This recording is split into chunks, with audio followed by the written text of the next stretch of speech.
Muito feliz hoje, primeiro podcast da ON. Eu acho que não teria outra pessoa para nos chamar se não fosse você, Braulio, que está aqui com a gente desde o começo dessa unidade, que é a unidade do Morumbi. E nós vamos falar sobre força global. A força para o corpo todo. Como que a gente pode ter força para o corpo todo, desenvolver massa muscular de uma forma mais rápida. E por que essa disciplina está aqui conosco. Queria agradecer a tua presença aqui comigo. Eu acho que a gente vai ter vários outros papos, várias outras conversas, mas hoje eu não poderia deixar de te chamar. Opa! Bom, doutor, em primeiro lugar, muito obrigado pela oportunidade, né? É uma honra grande estar fazendo parte hoje da medicina esportiva, né?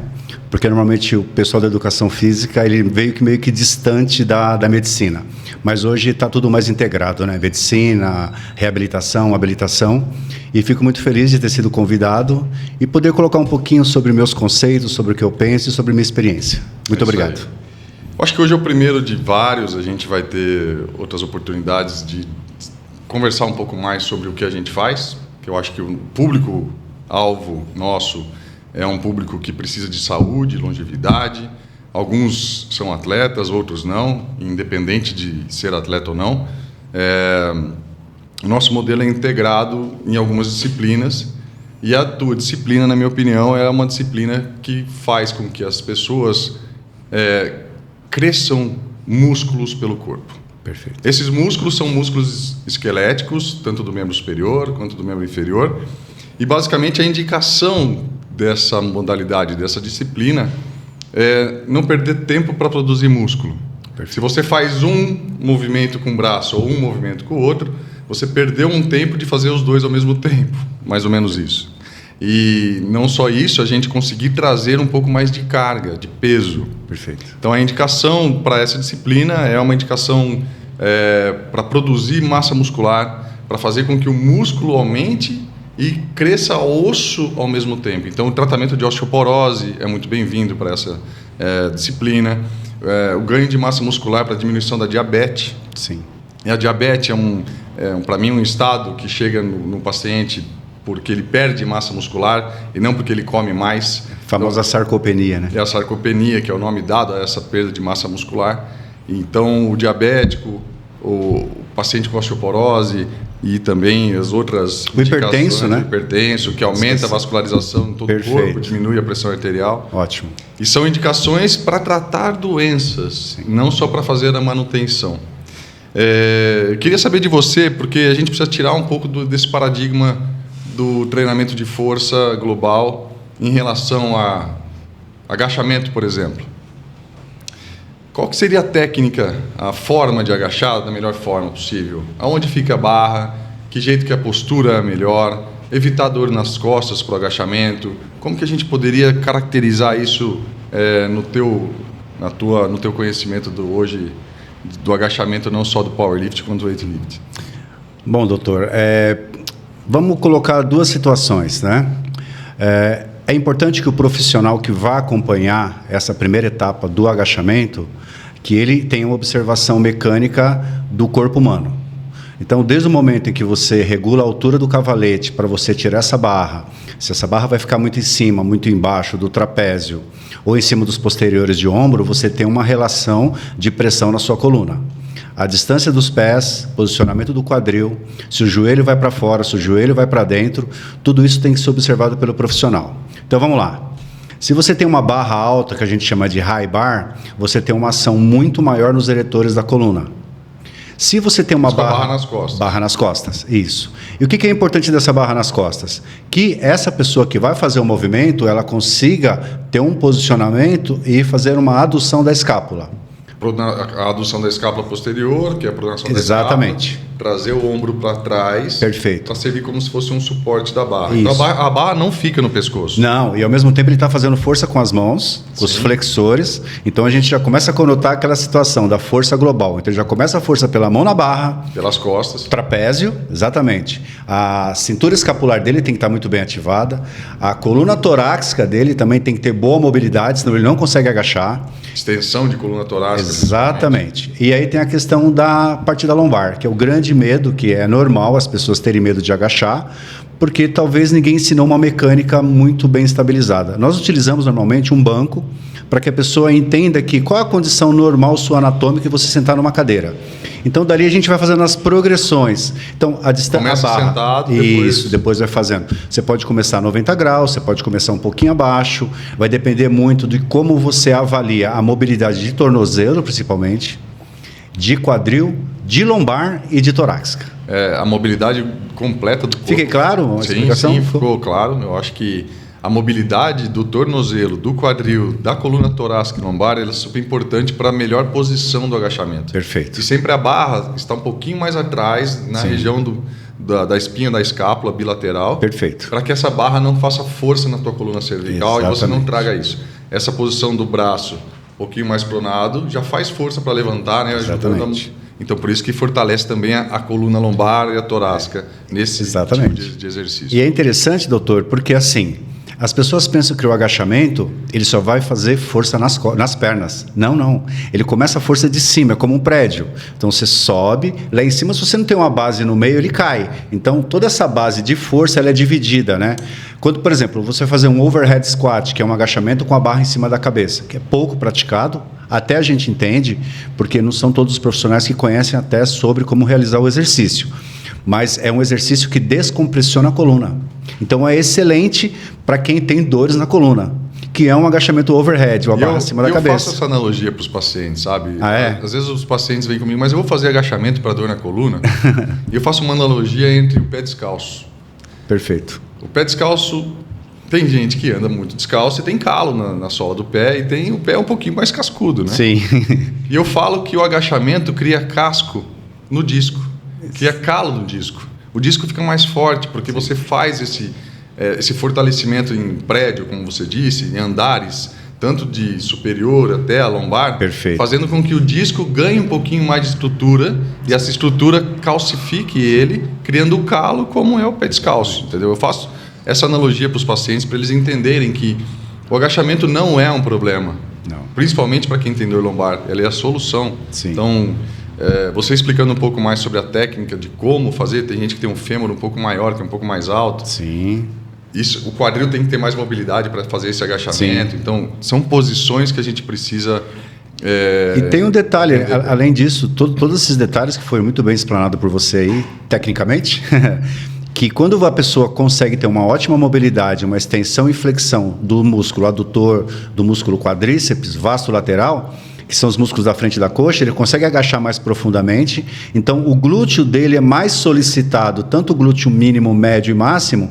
Então, ele tem mais uma estrutura de proteção também dos joelhos dele. Por exemplo, um corredor, ele precisa ter força no glúteo, precisa ter força nos posteriores de coxa. Sim. Então, o agachamento, ele realmente é uma pena que ele é considerado o rei dos exercícios, mas que bom que tem uma mídia hoje que está divulgando mais o agachamento e a gente está aqui também para estar ajudando dessa forma. A gente soma. Eu vejo que o movimento natural, e aí você pode falar um pouquinho sobre o powerlifting, o weightlifting em Bulgária, sim, Oriente, não tão Ocidente, porque o Ocidente traz muita máquina, como Perfeito. o Smith, o leg press, que eu gosto do leg press mais na fisioterapia do que treinamento de força grande, porque na hora que você está sentado no leg press, que você vai empurrar as pernas, a tua coluna está totalmente relaxada. Exatamente. Diferente do agachamento, né, que você tem essa estabilização com o agachamento tanto da coluna cervical, lombar e torácica, para fazer o agachamento. Na leg press, você não estabiliza muito bem o abdômen, não estabiliza a lombar, e isso pode dar dor lombar com altas cargas. E exatamente, doutor. Tem uma coisa que é muito importante, que eu observo até nas academias, né? Eu também treino em academias aí, que a base, a plataforma onde você posiciona seu pé, nem todas as máquinas têm o mesmo ângulo para 45 graus. Sim. Então, muitas vezes, uma pessoa que tem um fêmur longo, por exemplo, um jogador de basquete, um ectomorfo, que é uma pessoa mais longilínea, ela vai fazer um leg press, possivelmente ela possa descolar a lombar dele, fazer uma retroversão nessa lombar dele e ele pode começar a sentir dor na lombar. São muitos problemas nas máquinas. Então a gente não vai criticar a máquina porque ela está aí, existe uma cultura para isso. Que bom que mais pessoas estão praticando exercícios, mas como o agachamento não tem igual. Ter um bom profissional para orientar e a pessoa buscar informações, e a gente também está aqui para isso, né? Lógico. Para solucionar isso. Falando sobre o agachamento, eu acho que outro movimento que a gente poderia colocar no powerlift é o supino. Perfeito. Queria saber um pouco mais a teoria técnica do supino em relação a onde que o supino realmente enfatiza o fortalecimento. Se trabalha só peito. Se trabalha só peito. Como é que o supino dentro do powerlift pode desencadear uma força global? Sim. Bom, eu vou entrar em alguns detalhes, depois a gente fala um pouquinho mais minuciosamente sobre técnicas de movimento. Se você analisar bem que você vai descer um peso no seu peito e você tem um ponto de ação do seu ombro, né? Ombro, ok? Deltoide anterior, e você tem um tendão e um ligamento de bíceps, tudo muito próximo ali. Se você não tem um bom equilíbrio da sua torácica, uma adução da escápula, então você vai estar ativando as costas, você vai apertar essa mão na barra para usar os flexores, extensores do antebraço. Essa barra vai descer num ponto mais ou menos a 45 graus do seu cotovelo, para que você divida a força entre peito, ombro e tríceps. Então, a gente já estamos falando de mais músculos, outros músculos. E eu estou te dizendo o seguinte, ele está ativando as costas dele nesse movimento. Detalhe, a cabeça dele tem que pressionar o banco para ele manter estabilidade. Então, ele tem 3 alavancas, basicamente. Ele tem o pé dele que empurra o chão, então ele faz força com o quadríceps, ele faz forças com o abdômen. Para empurrar. Para empurrar, exatamente. E estabilização. E ele muitas vezes usa a força do glúteo e do abdômen. Para estabilizar a região. Porque é global. Sim. Se você analisar os maiores atletas campeões do mundo de supino, caras que fazem mais de 300 quilos de supino, o posicionamento deles no banco, você vê que ele não faz força só com o braço ou só com o tríceps. O corpo inteiro dele faz força. Então é importante que a gente coloque bem essa situação, que antes de você fazer o supino, ative outros músculos. Sim. Você tem um corpo inteiro para ser ativado. Você pode ativar sua perna. Tem atletas que fazem supino com faixa no joelho, porque ele faz tanta pressão no chão para fazer esse movimento. Vem um pouco dessa teoria também do saque do tênis, né? O saque do tênis, ele não sai do braço, ele sai da perna. Sai da perna e do serrátil anterior quando ele faz o giro. Quando ele faz o giro e ele aí, então, faz toda essa força que sai da perna, o agachamento na hora do salto. Músculo sóleo. Músculo sóleo, gastrocnêmio. Para levantar essa potência e então realizar o saque. E depois, na verdade, quem vai fazer força não é o ombro, é o tronco dele que vai fazer força. Então, o supino é mais ou menos isso, né? É mais ou menos, vamos colocar analogicamente isso aí. E o legal é que a gente está falando sobre força global, a gente falou sobre agachamento. Sim. Nós falamos sobre supino. E as variações de cada exercício, na saída, na descida, empurrar, puxar, excêntrico. Você tem aí variações de movimentos amplos dentro da força global que produz mais massa muscular. Eu gosto muito disso para as pessoas acima de 50 anos que não fazem exercício. Então é muito difícil a gente mostrar para uma pessoa com 50 anos sedentária que ele tem que fazer supino forte, agachamento forte. E eu queria falar um pouco do solo terra. Ah, tá. O solo terra, completando esse trio de powerlifting, eu acho que também é uma forma de puxar, agachar e empurrar. Sim. Que a gente completa o círculo da força global. Que é o que você faz no seu dia a dia. Em algum momento você agacha, pega alguma coisa do chão. Em algum momento você empurra para algum lugar. Em alguns momentos você precisa agachar. Tecnicamente, como é que você evita dor lombar e como é que você faz com que uma pessoa que não faz solo terra aumente a carga? Bom, primeiramente, doutor, tem que ter toda uma ativação, né? A gente conta aqui com um aparato muito bom que a gente tem, tanto o yoga quanto o flow agora, que é a questão de mobilidade, flexibilidade, força de core, eretores da coluna. Que é a interação das nossas disciplinas para facilitar o movimento. Então, para o profissional que está fazendo a força global, é muito mais fácil já estar levando essa consciência. Por exemplo, a gente usa um cinto, que é aquele primeiro momento, puxa, eu vou tirar esse peso do chão, mas e minha coluna? Então você põe o cinto, ensina ele como se faz a apneia, e ele vai entendendo que ele tem que fazer força empurrando o chão, usando músculos e não usando a coluna. Então a gente trabalha primeiro dentro das mobilidades, das capacidades que essa pessoa tem, e a gente vai fazendo as adaptações. Então, o que você está me dizendo é que essa pessoa que tem pouca mobilidade, ela precisa praticar as outras disciplinas. Com certeza. Para facilitar no teu movimento e você não perder tempo em fazer mobilidade dentro da tua aula. Eu costumo dizer que é a Disney, é a coisa perfeita, porque ele chega pronto para mim. Sim. Então ele vai sem medo. Ele vai entender, e eu até desenho, tem uma lousinha lá que eu desenho, o que está acontecendo com o seu corpo, é isso. Ele fica impressionado, porque fala, nossa, eu estou fazendo força com esse músculo. Se a gente for observar, isso que você está falando é super importante, porque nós ocidentais usamos a cadeira.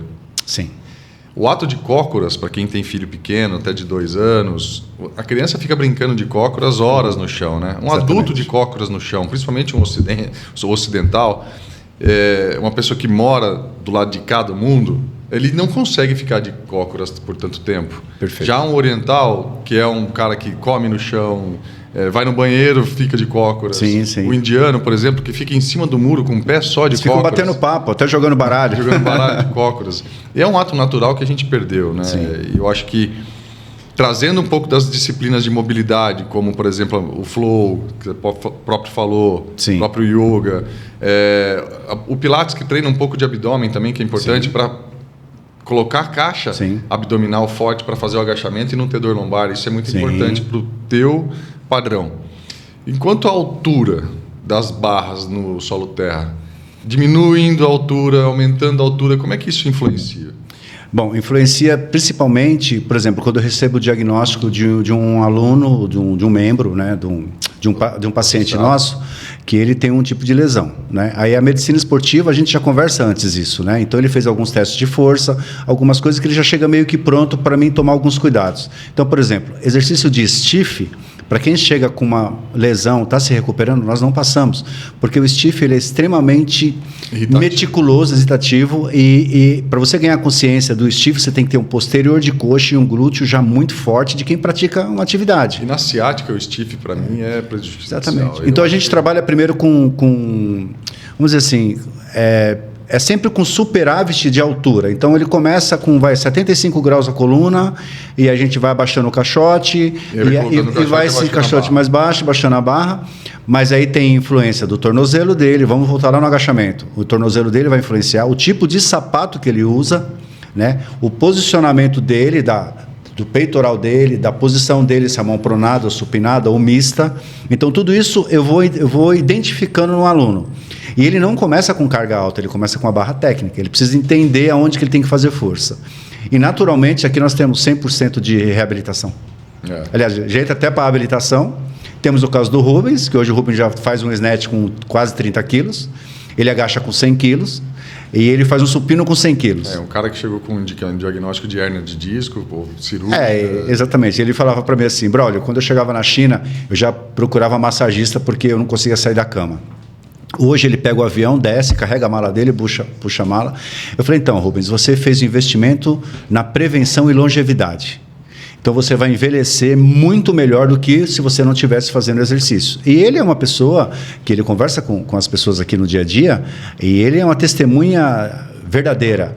Temos outros também, tem uma Paola, que também chegou, teve um acidente, já faz snatch, faz agachamento pesado, já faz supino. Detalhe, ela não tem um cotovelo. Como assim? Faz clean jerk, que é o exercício do levantamento de peso, que você arremessa a barra para cima da cabeça. Então, aí a gente usa ciência e a gente usa a melhor técnica em função da ciência para a excelência do E nós trabalhamos aqui com uma equipe muito integrada, né? Uhum. Então, qualquer dúvida que eu tenho, e eu não sou perfeito, eu busco ajuda na minha fisioterapeuta. Sim, sim. Karina, me ajuda aqui. Doutor, olha, o ombro dele não melhorou. Não, então vamos fazer isso. Vamos fazer uma reunião técnica. Então tem que fazer essa reunião técnica para a gente alinhar isso. E a gente dá segurança para o paciente. Uhum. Então é até interessante um dia a gente trazer um paciente aqui para a gente fazer essa entrevista com ele e bater um papo. A gente vai ter muitos aí. Quanto ao deadlift, é esse que é o levantamento terra. São só alguns cuidados que a gente tem que ter, sempre usando cinto. No agachamento também, sempre usando cinto. E em alguns casos, no supino, eu também uso cinto. Legal. Dentro do supino ainda, a gente tem um número muito grande de atletas e pacientes que têm muita dor no ombro, principalmente na acromioclavicular, que é a união da clavícula com a escápula. Eu sei que mudança de técnica e mudança da carga pode auxiliar.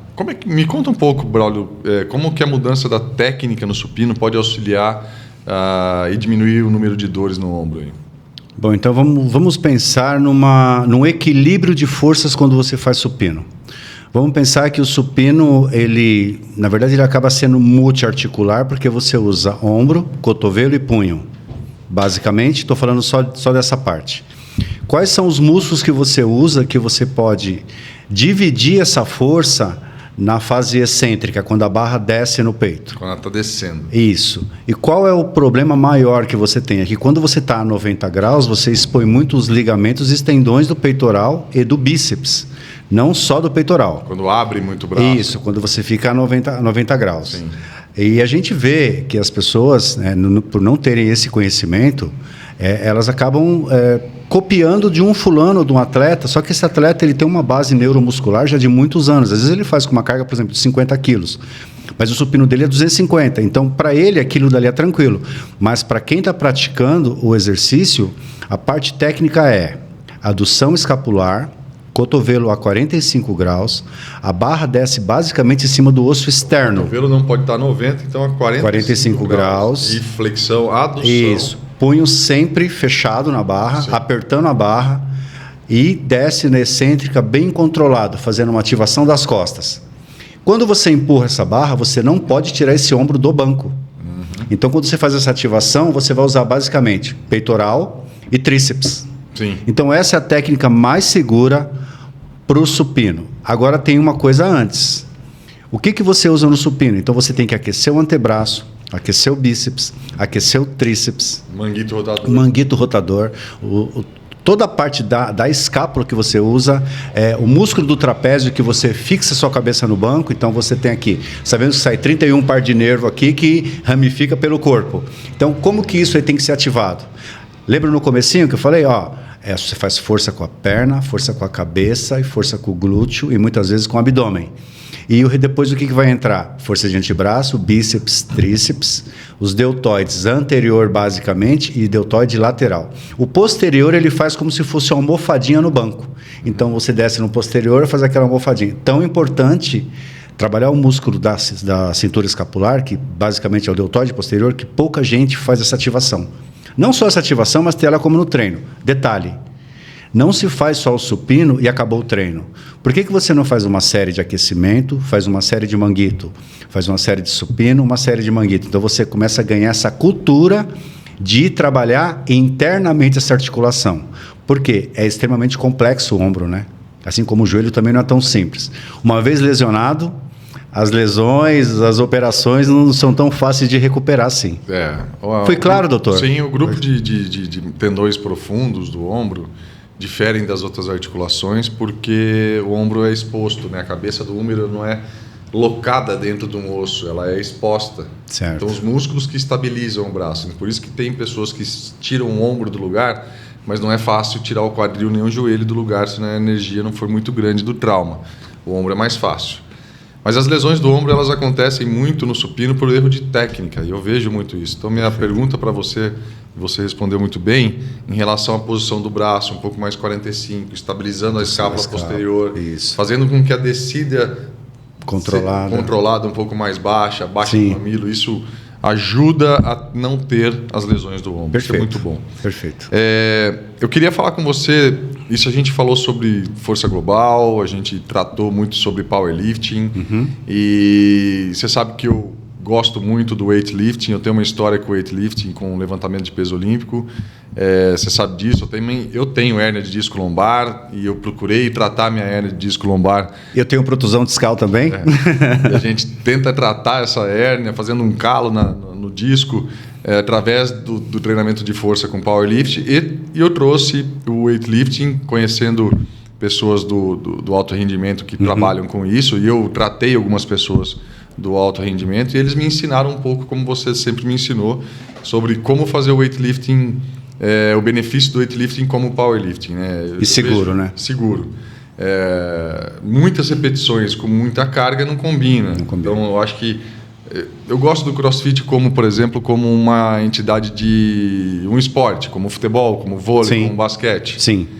Então, é um esporte, né? Eles fizeram uma mescla de alguns exercícios dentro daquele box e aquilo ali você faz para você, em um tempo você ganha. Perfeito. Então é uma competição. Sim. Aqui não, a gente trouxe o weightlifting para treinamento de força, não só pelo esporte, mas para tratar as pessoas como um fortalecimento global. Sim.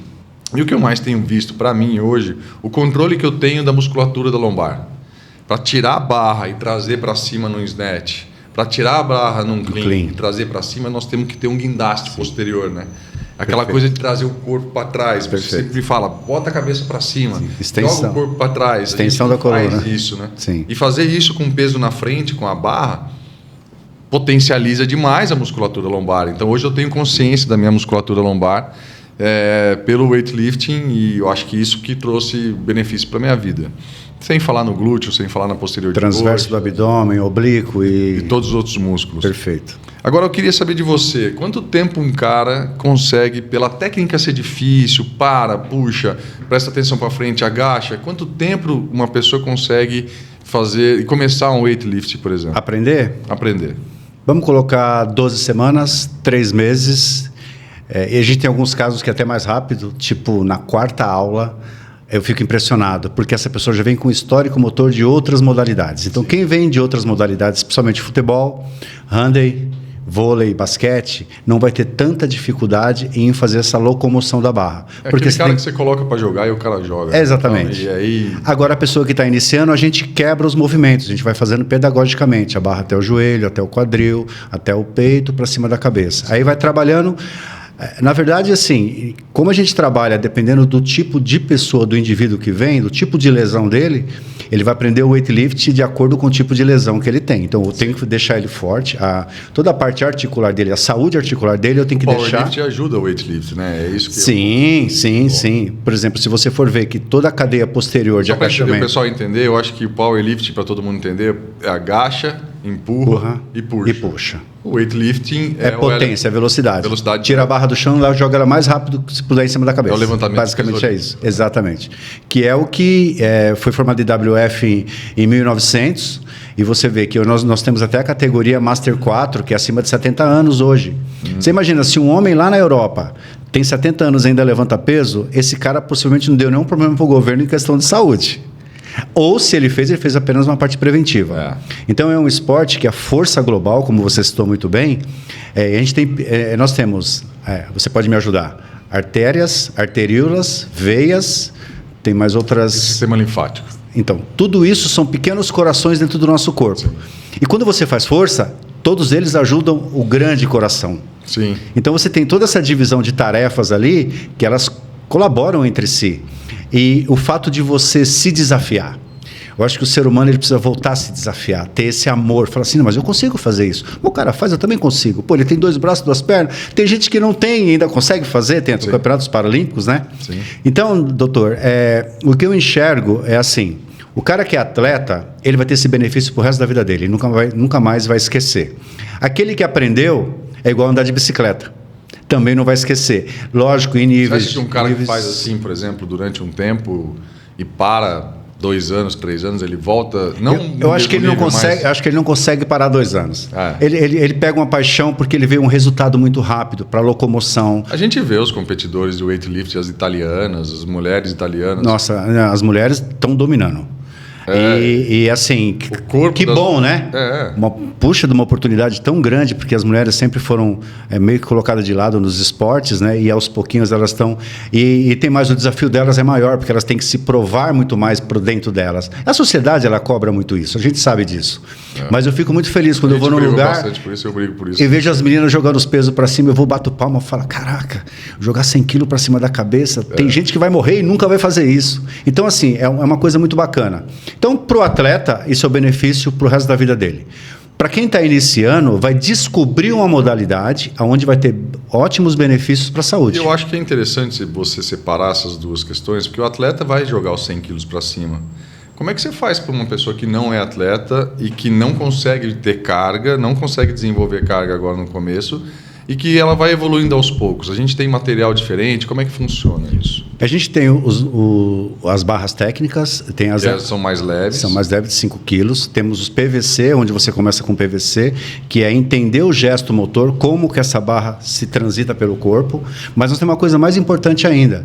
Eu mostro para ele números. Então ele vai fazer uma dinamometria, uma cinemática antes de começar o treinamento. Dali 12 semanas, quando ele fizer, ele aumentou no mínimo 30% a força dele. Essa força dele... Medir é legal, né? Eu acho que eu também gosto disso. Sim. Medir... Nós estamos dando longevidade pro cara. Ninguém quer morrer. Leva número e sim, traz isso. Eu não quero morrer. Você também não quer morrer. Sim. Acho que ninguém que está aqui quer morrer. Então, como que você melhora isso? O exercício físico, porque você vai dar uma saúde muscular, uma saúde óssea, uma saúde articular para ele. E ele vai estar num ambiente onde vai ter outra pessoa também treinando junto. Então, a gente volta a associar as pessoas. Porque a gente sabe que hoje a tecnologia ela afastou muito as pessoas por diversos fatores. Mas a atividade física, às vezes em grupo, 2, 3 fazendo ali, é muito legal. Um tira o barato do outro e um incentiva o outro. Vai que você consegue. Isso leva também um pouquinho de competição, né? O cara leva. Eu levantei esse tanto de quilo, o outro levantou esse tanto de quilo. Mas que legal que você fez. Essa menina faz um front squat com 80, ela pesa 50 quilos. Como assim? Pô, eu tô morrendo com 60. Não, tô tomando vergonha na cara. Não, eu vou ter que fazer. Professor, como é que eu faço? É impressionante quando a gente começa a fazer um pouco mais de carga, isso eu falo por mim, a gente consegue fazer as coisas mais facilmente. Trazer um aparelho daqui para lá, eu faço cirurgia, ficar horas de Você fica em pé, né? Fazendo força com o corpo para frente, com o corpo para trás. Eu acho que isso no dia a dia faz muito diferença. E seu sono é diferente, né? Muito. É um sono reparador, é diferente. Se a gente for falar aqui dos benefícios do corpo, nós vamos ficar mais 5 horas aqui falando. Só de falar dos mini corações que eu já citei aqui, muita gente nunca nem parou para pensar nisso, né? O que eu vejo muito nos meus pacientes é o benefício que eles têm do dia a dia. Alguns com 50 anos têm um benefício do esporte do final de semana, tem um benefício de parar de ter dor, Sim. Tem um benefício, por exemplo, em casa para fazer alguma coisa. Mas os de 60, 70 têm o benefício das viagens. Perfeito. Os caras querem viajar. Quero fazer uma viagem para a Europa, quero fazer uma viagem para esquiar, quero fazer uma viagem... E para a praia, conseguir caminhar na praia. Essas pessoas que fazem um treinamento físico global me contam no meu consultório, no dia a dia, e falam, Neme, eu andei tantos quilômetros, eu peguei mala, eu subi escada com mala, eu desci escada com mala, eu viajei, eu fiz tudo e não tinha essa capacidade. Então, acho que a força global, que é o que a gente faz aqui, ela recupera as pessoas no sentido de autoestima, de desenvolvimento do corpo. Falando sobre as doenças, diminuir glicemia, diabetes pode ser alterada com valores menores de glicemia. Por quê? Porque mais músculo come mais glicose. E é um exercício anaeróbico total, que ganha massa muscular. Massa muscular vai fazer novos vasos, vão diminuir a resistência periférica e você diminui a pressão arterial. Com um treinamento de força, com ganho de massa muscular, o cálcio vai entrar dentro mais facilmente do osso. A mulher, que é mais fácil de ter osteoporose do que o homem, numa idade precoce, a tendência é que ela chegue numa idade mais avançada com um nível de massa muscular melhor e um nível de osso melhor. Cara, eu acho que o benefício dessa disciplina, para mim, hoje, ela é essencial para o desenvolvimento humano. Você falou uma coisa importante aí, né? Nós estamos falando sobre benefícios gerais. Em Ohio, ano passado, uma mulher de 75 anos bateu um recorde mundial com 100 quilos de agachamento. Uma mulher de 75 anos bateu o recorde mundial num campeonato do Arnold.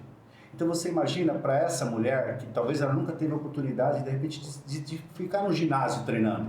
E ela começou a treinar, e em algum momento da vida dela, ela falou, peraí, eu estou melhorando, mas eu estou melhorando por quê? Ela está dando estímulo para esse músculo, para esse osso, ela vai se preocupar com a nutrição, que a gente acabou não falando tanto da nutrição até agora, porque essa pessoa que faz exercício, peraí, não faz sentido eu comer tanta gordura, não faz sentido eu comer tanto açúcar. Espera aí, eu tenho que buscar ajuda de de alguém que entende de nutrólogo, uma nutricionista, às vezes um médico, para ver se meus hormônios estão ok. O que eu posso fazer com esses hormônios? Então a gente acaba fazendo uma política pública, desenvolvimento de saúde. Porque essa informação está indo para muitas pessoas assistirem, ouvirem e falar, peraí, tem tudo isso aí de benefício, mas ninguém nunca me contou dessa forma. Um médico e um professor conversando, guardadas as devidas proporções de conhecimentos aqui, a gente está interagindo e a gente está fazendo uma política pública aqui. Isso, eu acho que se tivéssemos uma organização em desenvolvimento de tratamento de doenças da terceira idade, obesidade, hipertensão e diabetes, eu acho que em vez de termos só exercícios aeróbicos em praça, corrida, a gente teria que ter barra e anilha. Perfeito. E isso seria interessante, por exemplo. Tem no Gorky Park na Ucrânia, se vocês já não derrubaram, né? Mas então, eles desenvolvem uma política pública interessante. Estados Unidos tem. Se você Santa colocar Mônica. no parque não só pistas de corrida ou de bicicleta, mas anilhas e barras, a gente vai favorecer muito que as pessoas tenham massa muscular e tratem das doenças do envelhecimento. Porque obesidade, pressão alta, a não ser outras doenças cardíacas e diabetes, são doenças do envelhecimento. E elas estão ligadas umas com a outra. Então, desenvolver massa muscular, fazer com que pessoas tenham mais massa muscular, é imprescindível para viver melhor.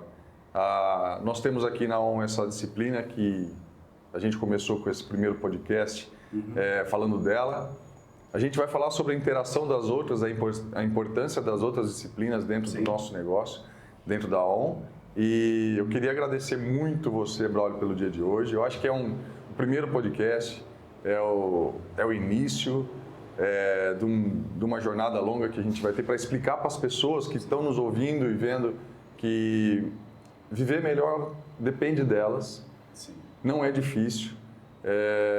Eu acho que só basta ter uma agenda um pouquinho para a gente, ter uma reunião para a gente. Eu falo até para você, Sim. se cada um de nós tivéssemos uma reunião marcada comigo mesmo, para desenvolver saúde, para viver mais e não tomar remédio quando ficar mais velho, eu acho que a gente teria um outro tipo de população geral. Sim. Bom, doutor, eu agradeço imensamente porque a gente acaba abrindo informações e oportunidades para outros profissionais também buscarem outras janelas de oportunidade na área da saúde. Nós precisamos de profissionais de educação física na área da saúde. Exato, Ainda tem bem pouco isso. Exato. Eu acho que ainda a educação física olha muito para a academia. Sim. E essa interação estética, e essa interação entre a medicina, o desenvolvimento de saúde, longevidade, tratamento de doenças, recuperação de atletas ou não, eu acho que essa interação é imprescindível. E ter um pouco mais da colaboração. Eu acho que o maior sentido nosso aqui da ON é não ter competição entre profissionais, independente de quem quem seja. Quem está em atendimento, não importa. A gente tem que ter uma colaboração, porque a tua opinião técnica vale muito para mim e a minha opinião técnica vale muito para você. Sim. E essa interação ela é importante para que a gente crie um modelo. Então a gente tem hoje um método, um modelo que une algumas disciplinas, como a medicina hoje que está aqui e a força global como está aí, e para desenvolvimento de saúde das pessoas. Ainda completando suas palavras, você defende, e eu também sempre defendi essa questão da medicina 3D, né? Que é a medicina preventiva. Sim. E acompanhando o dia a dia aí, a gente conta nos dedos pessoas que pararam, conta nos dedos não, sobram dedos, né? Porque, aliás, precisam de mais dedos, na verdade. Que essas pessoas pararam de tomar medicamento depois que entenderam o modelo. Sim. E enquanto que a gente sabe que a medicina tradicional, que é a medicina que foi desenvolvida há muito tempo, ela é a 2D, que é a medicina do remédio. Então, que é curativa só, não é preventiva. Tem situações que às vezes o medicamento vai ser necessário. Na curativa eu acho que o medicamento é necessário, mas tomar remédio para prevenir alguma coisa que você poderia prevenir fazendo uma atividade, eu acho que isso é a mudança do nosso estilo de pensar, de desenvolver e fazer com que a ON dê certo. Sim. E uma coisa assim que eu coloco muito positivo aqui no desenvolvimento aqui do meu trabalho aqui, dos professores, é que a gente resgatou essa questão do relacionamento interpessoal. De você, dá licença, arruma aqui, seu ombro é aqui, seu joelho fica aqui. Enquanto que se você compra por um aplicativo um treino, você está conversando com o celular, ele não está te dando esses detalhes, ele não está te dando informações da biomecânica, informações da fisiologia, da anatomia e muitas vezes da nutrição. Então a gente acaba entregando um modelo com muito mais valor para as pessoas que buscam a ON. É isso que eu enxergo. Eu digo que é o alfaiate da saúde. A gente trouxe a saúde sob medida. E a saúde sob medida, infelizmente, a gente tem que olhar a pessoa de outra forma, sair um pouquinho da caixa, testar a mobilidade, a força, o desenvolvimento, a doença. E é individual. Esse é o negócio. Beleza, doutor. Obrigado, velho. Obrigado pela oportunidade. Valeu mesmo. Isso aí.